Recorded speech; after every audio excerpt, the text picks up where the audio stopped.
Boa noite, tudo bem? Nós vamos gravar mais um vídeo trazendo aqui a nossa proposta original, que seria trazer as pessoas para a reflexão fora daquilo que é convencional, da forma que é pregado para nós a Bíblia, trazendo sim fatos, da forma que é narrado na Bíblia, abertamente para a nossa compreensão. Então, antes de começarmos aqui trazer aqui o nosso tema, gostaria de fazer uma oração. Boa noite, Evelyn. Boa noite. Boa noite a todos. Oremos. Pai nosso que estás no céu, em nome de Jesus, nós declaramos aqui publicamente que só Tu és o Deus onisciente, onipresente, onipotente. No Senhor Deus tudo começa, tudo se encerra.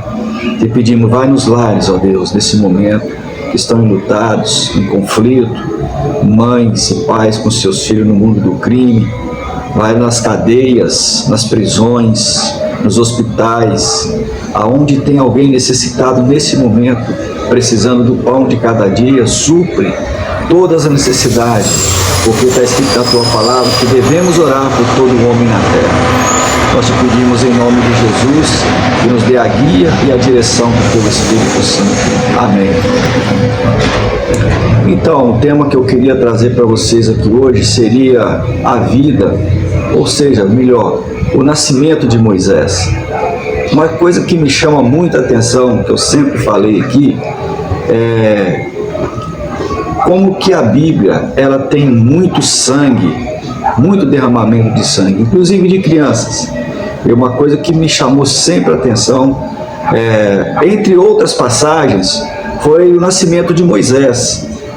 Como eu já disse em vídeos anteriores, que a nossa intenção nunca foi que você apartasse da igreja, da sua comunidade evangélica, ou a igreja que você frequenta, ou a comunidade que você frequenta, independentemente do que você é, se é evangélico, se você não é evangélico, espírita, ateu, católico, budista, para mim não interessa. Como nós conhecemos a Bíblia, eu gostaria de trazer você um pouco para fora da caixinha. Por exemplo, no nascimento de Moisés. Moisés, todos nós conhecemos a história de Moisés, que depois que Faraó, que era muito amigo de José, ele morreu, então entrou outro faraó no lugar, e ele não conhecia José do Egito, né? Então, como ele não conhecia, ele viu a prosperidade, o crescimento em números do povo hebreu, ele teve uma preocupação muito grande de que, como crescia em números o povo hebreu, se uma hora tivesse uma revolta, uma revolução, uma guerra, eles poderiam perder por causa do número crescente do povo hebreu. Eles eram muito prósperos na área de fertilidade. O que ele mandou fazer então? Ele mandou matar as crianças recém-nascidas. Por que ele mandou matar? Porque ele já havia feito um pedido para as parteiras para que elas matassem todas as crianças que nascessem do sexo masculino e deixassem viver do sexo feminino. Todos nós conhecemos a história como foi, Então chegou uma hora que ele percebeu, alguém falou que realmente isso não estava acontecendo, então o que ele fez? Mandou matar as crianças. Alguns estimam que mataram mais ou menos umas 20 crianças no nascimento de Moisés. Para mim não interessa se morreu 20, se morreu uma. O que interessa é que morreu. E mandou jogar as crianças no rio, para que elas morressem afogadas.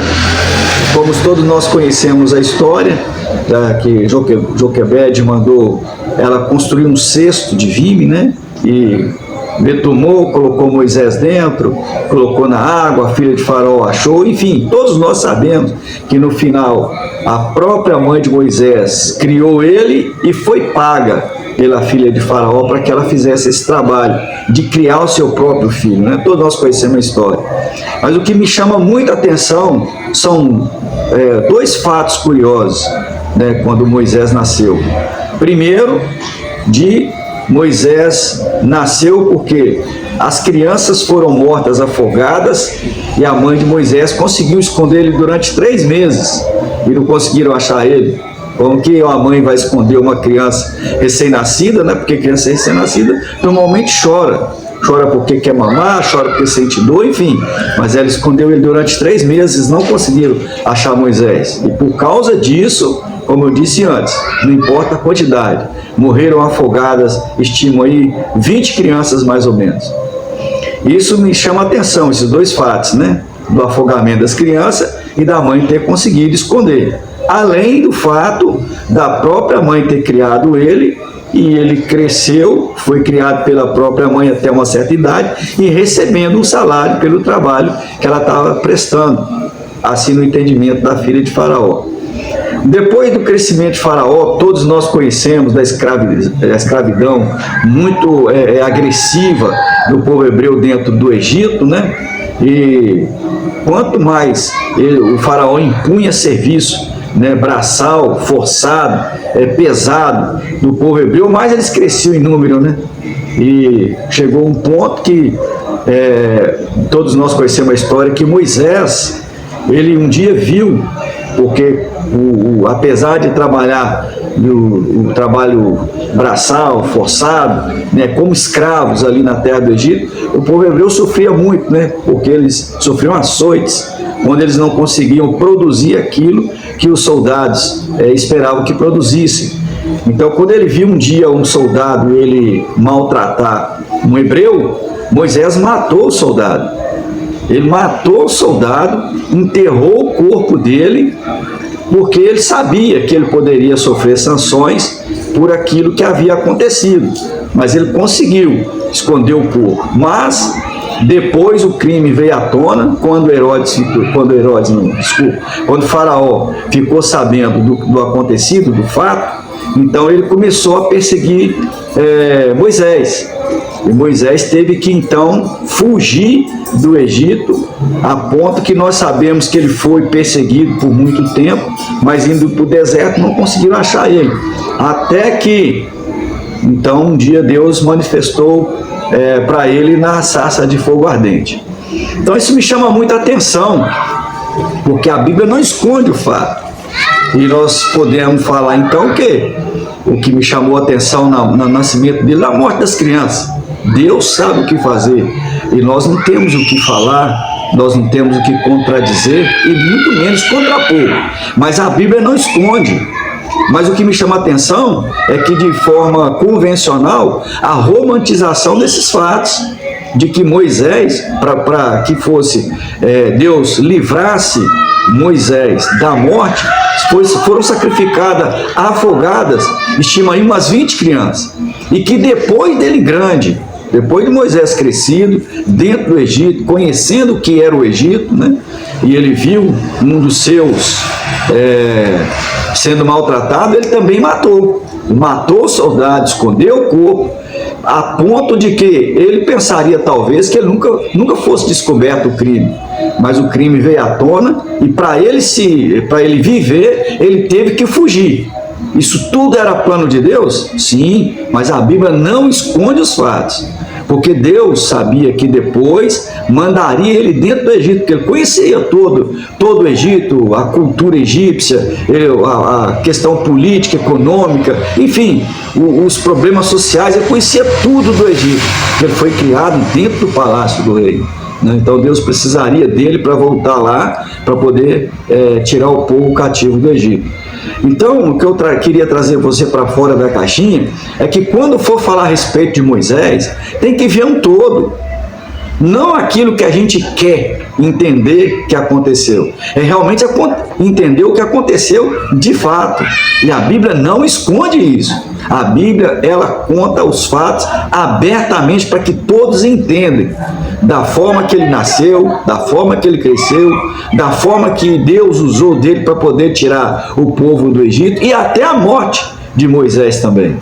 Então, eu queria trazer para vocês aqui hoje, né, esse tema. E o que eu queria chamar a sua atenção nesse caso é o seguinte: não importa o que aconteceu no nascimento, no percurso da sua vida até hoje, não importa. Você tem que entender, eu entendo, e gostaria que você entendesse, é que Deus tem um propósito na vida de cada um, independentemente do que acontece. Porque às vezes acontecem as coisas conosco e nós ficamos perturbados, né? Nós ficamos sem entender o porquê. Por que isso acontece só comigo? Por que isso aconteceu comigo? Por que isso está acontecendo comigo? Não importa. Se você acreditar que tudo tem um propósito de Deus, você consegue superar os problemas e lá na frente você vai entender o que aconteceu, por que acontece e por que vai acontecer certas coisas conosco. Porque quem diria, né, que Deus precisaria, então, deixar que isso tudo acontecesse para que um dia ele usasse de Moisés para tirar o seu povo cativo lá do Egito. Então, o que acontece conosco, pode ter certeza, há um propósito, e um propósito grande na vida de cada um de nós. Então eu gostaria de trazer você para essa reflexão hoje, aqui nesse momento. Se você gostou do nosso tema, se você gostou desse vídeo, você dá um like. Se você não gostou, dê um dislike. Mas então, ajuda-nos a compartilhar esse vídeo, né? Aperte o sininho de notificação para que você receba mais notificação dos próximos vídeos. E nós vamos continuar nessa luta, trazendo os vídeos para poder estimular você a pensar de forma diferente e trazer você para fora da caixinha. Beleza? Muito obrigado. Boa noite, Evelyn. Boa noite. Boa noite a todos e até o próximo vídeo. Tamo junto. Faz o que Jesus falou na Galileia. Fique esperto e não bobeia.